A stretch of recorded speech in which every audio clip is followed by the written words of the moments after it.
Get the facts right.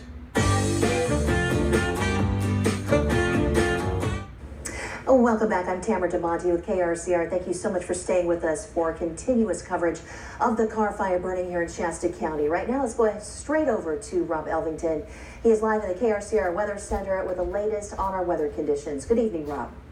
Thank you, Tamara. We'll start off by taking a look at the heat signatures on the infrared satellite. Again, this is the GO16 product, and this is through the College of DuPage, their website. Again, a great way to pick up all the fire activity right now here in Northern California. This, of course, is the Carr fire right here. And again, we're seeing 3 active areas with the Carr fire right now. We have that southeastern arm. We've got this middle area. This is the area that's east-southeast of Lewiston. And you've got this area that's just off to the northeast. This is closer to Trinity Lake. It's, of course, east of Trinity Lake. But that's that area that we're concerned about with Trinity Lake, Trinity Dam, and the powerhouse in that area. This is the Whaleback fire that's burning in Lassen County. That started 2 days ago, and these are the 2 big fires that are burning in Mendocino County. These also started 2 days ago, and a lot of that smoke continues to move into the North State from out of Mendocino County. So we're dealing with smoke from all of these fires that are currently burning throughout Northern California. We'll switch back to weather graphics if we can. We'll start off by taking a look at some observations. This is the Buckhorn Summit Caltrans camera. Keep in mind,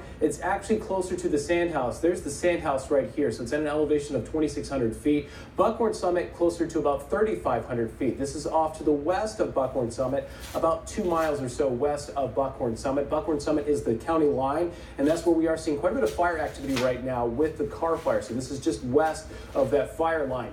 89 degrees at the latest update. East winds fairly light, not seeing any gust at this point. Relative humidity values at 24%. You can see all that smoke in this Caltrans camera, and you'll notice it updated at 5:39, so fairly recent update. So we are getting new updates in with this Caltrans camera.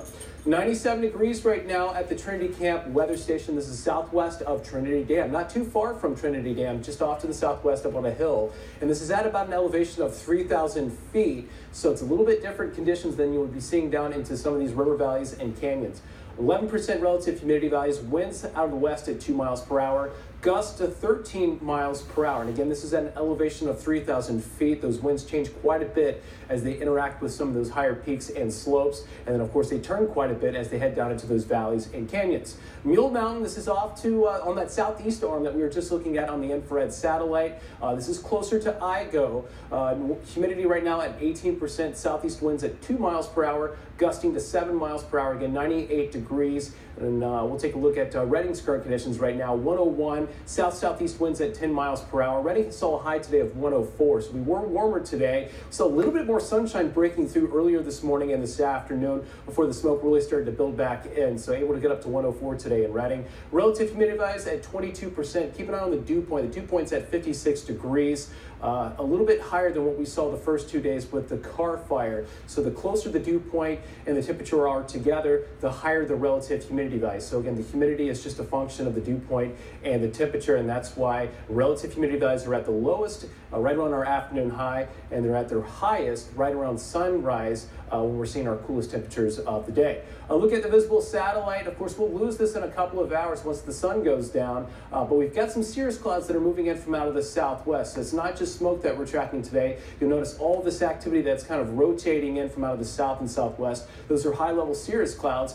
And then everything else you see, this is smoke. Of course, these are just marine stratus clouds. These are just our typical marine stratus clouds along the coast. You get some of these eddies that form in the stratus, but everything else is the smoke. What we're watching for closely with the Carr fire are some of these plumes taking off in the late afternoon hours. Again, these plumes act as big vents for the fire, so it's able to breathe. So it's like a car exhaust system. You're allowed for that fire to breathe. So you'll notice that we've had one plume taking off this late afternoon into the evening right here, where you can start to see a little bit of a shadow cast by that plume as the sun's getting a little bit lower in the sky off to the west. But again, that's the smoke plume that we have seen taking off. And you'll notice the main smoke plume is moving off to the north and northeast this evening. Going back over the last 3 to 4 days, the main smoke plumes have kind of been moving due east across Redding. Of course, about 2 days ago, it was right over top of Redding, and that's also yellow and orange there in the evening hours. But again, the main smoke plume taking off to the northeast. northeast.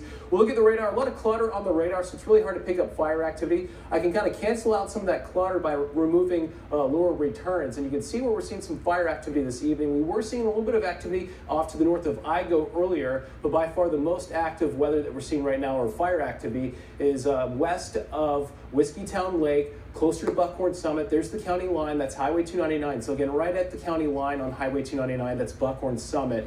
And you'll notice just off to the north of that, that's where we're seeing the most intense fire activity on the radar. That's about 4 to 5 miles from Lewiston. We were seeing a little bit of activity right here earlier, not so much on the radar anymore. And then as you head closer to this area, right on the county line, that's that area closer to the Trinity Dam, Trinity Lake. So that's about 5 miles, again, from the Trinity Dam right now. We'll zoom in a little bit closer. Again, we were seeing some fire activity on the radar earlier off to the north and northwest of Igo. Not seeing as much on the radar at this time. Still likely some fire activity in that area, but just not seeing the smoke plume on the radar. And then as we look at this area, this is by far the most active area. This is like where we're seeing that big smoke plume on the visible satellite. It's right here. Again, this is Highway 299. Right as you approach the county line, that's Buckhorn Summit, where all that construction was done over the last 3 to 4 years. It looks like the most active area maybe just off to the north of Buckhorn Summit. Again, there's Lewiston right there. So again, it's off to the east-southeast of Lewiston by about 5 miles. And then closer to this area right here,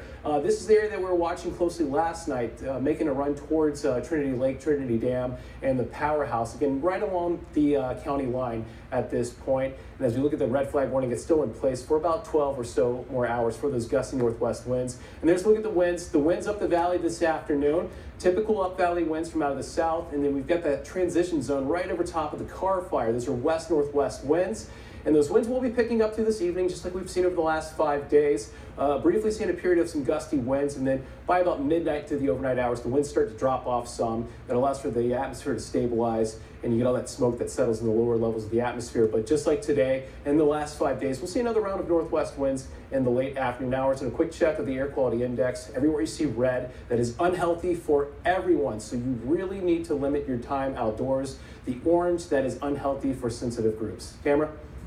Thank you so much, Rob. We have some breaking news just into the studio right now. And just into the last couple of minutes, we're learning about a brand new fire. This one is burning on Highway 299 and Highway 89 in Bernie. Officials are telling us it has scorched 15 acres so far. So right now at 15 acres at Highway 299 and Highway 89 in Bernie. They're calling this the Corner Fire, C-O-R-N-E-R. That's all we know at this moment. But of course, we're working on getting you more details.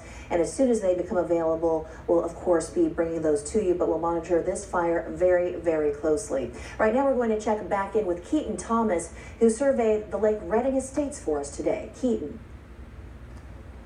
We're in Lake Redding Estates here. This is one of the hardest hit areas within Redding, and this is exactly what we're dealing with here. Homes flattened like this one here behind me. This entire block is flattened, and sadly, it's this kind of thing. The indistinguishable parts that used to be home is what this community has to deal with.